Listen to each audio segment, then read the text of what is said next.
जाएंगे। और इसके साथ उन्होंने कहा ईपीएफ जो है 15,000 सभी का कटेगा, 15,000 तक का सभी लोग, जो लोगों का नहीं कट रहा है 15,000 से ऊपर तनख्वाह वालों का सभी का कटेगा।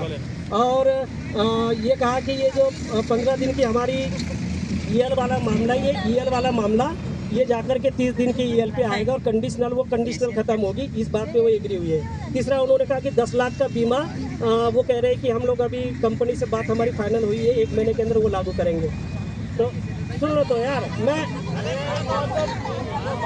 आप लोगों से, अरे बात तो सुन लो, मैं आप लोगों से राय थोड़ी मांग रहा हूँ भाई, मैं तो आपको घटनाक्रम बता रहा हूँ ना भाई। आपने प्रतिनिधि बनाकर क्यों भेजा था हमको 2-3 लोगों को कि हम जाके अपनी बात रखें और वहाँ क्या हो रहा है इस बात से आपको ब्रीफ कराएं। तो मैंने स्पष्ट तौर पे उनको मना कर दिया। मैंने कहा भाई ये 10 लाख रुपए का बीमा और आपकी ये तमाम चीज़ें, पूरे लेटर पड़े हैं मेरे पास 2021-22 में या 21 में 20 की हड़तालों में ये वो लोग एग्रीमेंट कर चुके हैं, लिखित एग्रीमेंट, अब तक भी कुछ भी नहीं मिला। तो डॉक्टर साहब मैंने कहा मैं ये भीड़ को नहीं समझा सकता और मैं आपकी बात से सहमत नहीं हूँ। जब उन्होंने सुनील यादव की कार में जाकर बोला कि शैलेश जी भी तो वो नहीं मान रहे उस चीज़ को, बोल रहे कि मैं तो ब्रीफ नहीं करूँगा। सुनील यादव ने मुझे यही स्टोरी सुनाई, मैंने कहा स्टोरी ना सुनाइए आप, ये स्टोरी मैं उनसे सुन चुका हूँ, मैं बिल्कुल सहमत नहीं हूँ। उसके बाद बहुत ही गंभीर स्थिति यहाँ हो गई।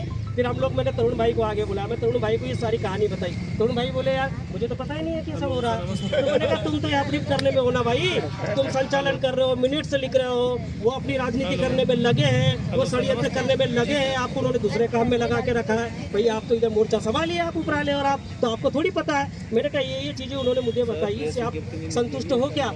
तो तरुण भाई बोले कि यार नहीं, वो तो मेरी गले नहीं उतर रही है। तब मैंने कहा गले उतारो उनके साथ मिल करके। अब तो मैंने कहा जा रहे हैं, अब हमें तो कोई यहाँ दिखाई नहीं देता। उसके बाद हम लोग निकले तो क्या हुआ, दोबारा फिर इन्होंने, लोगों ने जब दबाव बनाया तो कम से कम 15-16 लोगों को ले जा करके फिर मंत्री जी से मुलाकात कराया। हमें भी फोन आया था कि आप डेलीगेशन के रूप में यहाँ आ जाइए। तो मैंने मेघसी बघेल जी से पूछा, मेघसी बघेल जी से पूछा कि वहाँ कितने लोग हैं। तो मेघसी बघेल ने कहा कि वहाँ 18-19 लोग हैं। तो मैंने मेघसी बघेल से स्पष्ट तौर पे कहा कि भाई साहब 18-19 लोग हैं तो वो जिले का प्रतिनिधित्व तो होगा, आपका डेलीगेशन नहीं है स्टेट का। अब मैंने कहा 18-19 लोग हैं तो सीहोर जिले के 3 लोग आकर वहाँ को तीर मार लेंगे, कोई हमें अलग से बातचीत तो कराओगे नहीं मंत्री जी से।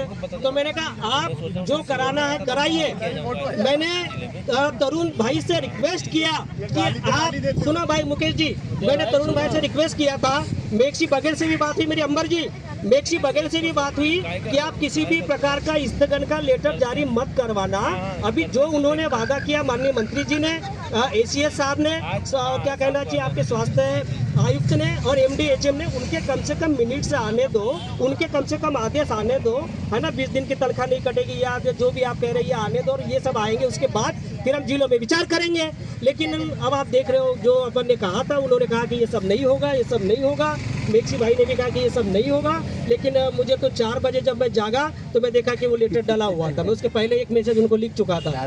तो साथियों ये स्थितियाँ हैं कि मुझे अंदर की जो खबर पता चली है, सेकंड जो डेलीगेशन गया है उसमें स्टेट की टीम ने जो 10-11 लोगों पे मामले बने, स्पष्ट तौर पे उन्हें दबाव बनाया है कि आप लोगों को स्ट्राइक किसी भी हाल में वापस लेनी पड़ेगी, और नहीं तो ये जो आपराधिक मामला बना इसमें हम आपको जेल भेजेंगे, आपका भविष्य खराब कर देंगे। तो ये भविष्य खराब करने के हमें पूरा अनुमान ही नहीं, यकीन है कि डर की वजह से 32,000 लोगों का जो भविष्य है ये दाव पे उन्होंने स्टेट की टीम ने लगाया। इसमें सारे के सारे लोग भागीदार हैं। उन्होंने अपना सब कुछ बचाने के लिए सारे 32,000 लोगों का भविष्य दाव में लगा दिया। और नहीं तो मैं ये कहता हूँ, मैंने सुनील यादव पर आपको फ़ोन लगाया, उन्होंने फ़ोन नहीं उठाया, अमिताभ चौबे ने फ़ोन नहीं उठाया। फिर मेरे बहुत सारे मैसेज मैंने जो उनको किया, जो लिखा वो मेरे व्हाट्सएप चैटिंग में पड़े हुए हैं, तो किसी ने भी फ़ोन नहीं उठाया। मतलब उन्होंने ये तय कर लिया, उन पर भारी प्रेशर है। अब सवाल ये है कि 51 जिले अगर इस हड़ताल को पुनः उसी ऊंचाई के साथ, उसी आगाज के साथ अगर शुरू कर रखना चाहते तो 51 जिलों के जिला अध्यक्षों को स्टेट की एक बहुत बड़ी टीम बनानी होगी, ट्रिपल लेयर की टीम बनानी होगी, ABC बड़ी, और उसी मजबूती के साथ चलना होगा। अगर सीहोर जिले का हम आपसे ये कहना चाहते हैं कि हमारा क्या प्रस्ताव बनता है, अभी तो ऐसा है कि स्थगन का आदेश उन्होंने 1 महीने का दिया है कि 1 महीने तक स्थगित करते हैं, लेकिन वापस लौटना है कि नहीं लौटना है, अभी NHM की तरफ से कोई लेटर नहीं आया है कि आप लौटिए, आपके संघ से हमारी बातचीत हो गई है, ये मिनट से हमारे ऐसा कुछ भी नहीं आया है। तो अभी बहुत सारे लोगों के हमें फ़ोन आए थे। हाँ मैंने नहीं देख पाया। एमडी का मैसेज आ गया। अच्छा अच्छा, चलो उठने वालों की। तो अब ये टेक्स्ट मैसेज एमडी मैडम का मैं देख नहीं पाया, क्षमा चाहता हूँ। तो हम जिले का अपना एक प्रस्ताव बना लेते हैं, लेकिन सवाल ये है कि ये हड़ताल और जो हमारी मांगे हैं, अगर हम आप मनवाना चाहते हैं तो 51 जिले पूरे मजबूती के साथ खड़े होना चाहिए।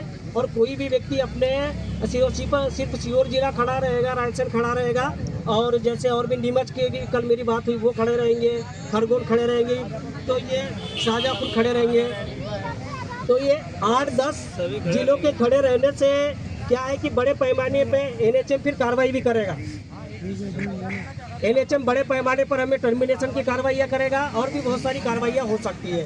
क्या नहीं, पहले भी कार्रवाइयाँ हुई थी, लेकिन वो कार्रवाइयाँ ऐसी थी कि पूरे 51-52 जिले एक साथ खड़े थे, तो वो कोई दिक्कत नहीं थी। कल तो आपने स्टेट टीम को ये भी कहा था कि यार आपने ये कहा था कि टर्मिनेशन की कार्रवाई अगर होती है तो पूरे 32,000 लोग इस्तीफा देंगे, और मैंने कहा इसके लिए भी आज बात हुई, तैयार थे, लेकिन आपने क्यों अपनी जुबान को ही आपने वापस ले लिया। तो वो स्टेट की टीम जो अभी है वर्तमान में, वो लड़ने की स्थिति में बिल्कुल नहीं है। ये तो वो ना ही हमारा कोई नेतृत्व कर सकती है, और वो समझौतावादी टीम हो गई है, जिनको गैंग कहा जाए, गद्दार गैंग। तो मैं आज ऐसा करता हूँ कि गद्दार गैंग के लोग हैं वो लोग, और सारे लोगों ने लिख भी दिया इस चीज़ को।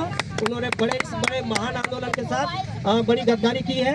अब हम सीहोर जिले के सभी लोग यहाँ पर हैं। मैं ये चाहता हूँ कि सभी विकासखंड के अध्यक्षों का प्रतिनिधित्व हो, और वो एक प्रस्ताव यहाँ से अगर पारित कर ले कि हमें क्या करना है, तो उसकी हम लोग सर्वसम्मति से निर्णय लेंगे। किसी को आप अगर आप चलाएंगे तो शुरू कर दो, मतलब चुपचाप रात में लेटर डालने में कौन सी बात है।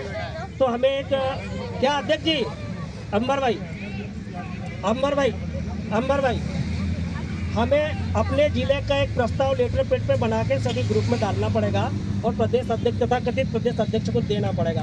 मैं सुबह मैगजीन से इसलिए बात करना चाह रहा था कि अब SSS संविदा स्वास्थ्य संघ है ना, जो मोर्चा संभालने की और निगरानी करने के लिए हमने आपको वहाँ भिजवाया था, आप भी सेकंड डेलीगेशन में जाके उनकी बातों में आ गए। क्या आप अब खड़ा कर सकते हो अपने नेतृत्व में? तो उन्होंने फोन उठाया नहीं, तो उनसे बात नहीं हुई, है ना। कि अब सवाल ये है कि जिले तो खड़े रह जाएंगे, लेकिन बगैर इंजन के ये जिले ये डिब्बे चलेंगे कैसे? इंजन भी तो मजबूत होना चाहिए, इंजन बहुत मजबूत होना चाहिए, लड़ने वाले लोग मजबूत हो। सभी काफ़ी जिले अपने जिलों में लौट चुके हैं भोपाल से, अभी केवल वहाँ बालाघाट है, क्या शहडोल से मेरी बात हुई, शहडोल वहाँ टिका हुआ है, शायद सिवनी के भी लोग हैं, छिंदवाड़ा के लोग टिके हुए हैं, शायद वो दबाव बनाने के लिए वो लोग लगे हुए हैं। तो हम अपना एक प्रस्ताव बना लें आज, और किसी को संबोधित करना हो तो मैं ये चाहता हूँ कि सभी ब्लॉक अध्यक्ष जिम्मेदारी के साथ एक व्यक्ति संबोधित कर ले, एएनएम केडर से एक व्यक्ति संबोधित कर ले, और क्या कहना चाहिए हमारे एनएचएम के सीएचओ केडर से संबोधित कर ले, एक डाटा एंट्री ऑपरेटर के केडर से संबोधित कर ले, बेम केडर से संबोधित कर ले। एक व्यक्ति का विचार सुन लेते हैं, और विचार सुनने के बाद हम एक प्रस्ताव स्टेट के लिए बना लेते हैं।